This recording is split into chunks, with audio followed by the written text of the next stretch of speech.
आज हम एक छोटी सी कहानी पर बात करते हैं।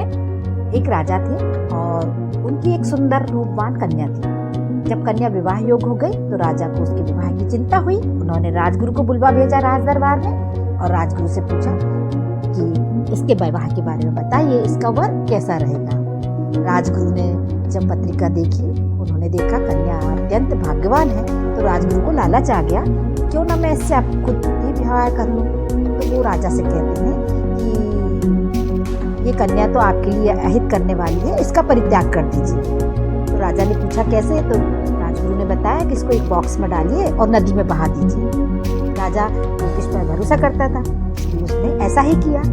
अब राजगुरु अपने आश्रम में आए और उन्होंने अपने शिष्यों से बोला कि जाओ, नदी किनारे एक बॉक्स बहता हुआ आएगा, आप उसे ले आओ और मेरे कमरे में रख देना। शिष्यों ने हामी भर दी और चल दिए। लेकिन होनी देखिए, जिसका भाग्य जहाँ लिखा होता है वो वहाँ पहुँच ही जाता है। कहते हैं नदी किनारे जहाँ बॉक्स को बहते बहते जा रहा था, वहाँ पर एक राजकुमार आखेट खेलने आया हुआ था और किनारे पर रुककर विश्राम कर रहा था। उसके सैनिकों ने आवाज लगाकर बताया कि महाराज, यहाँ पर एक बॉक्स बहता हुआ आ रहा है।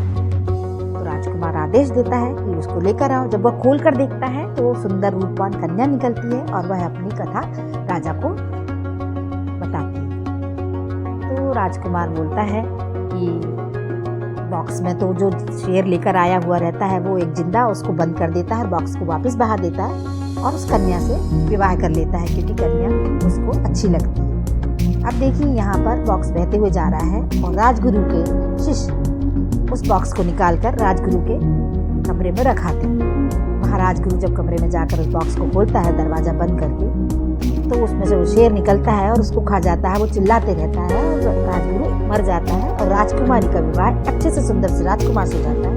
तो कहने का अर्थ यही है कि भाग्य में आपके जो लिखा हुआ है वो होकर रहेगा। इसलिए अच्छे कर्म करिए, आगे बढ़िए, अच्छे से रहिए, दूसरों का अहित कभी भी मत करिए।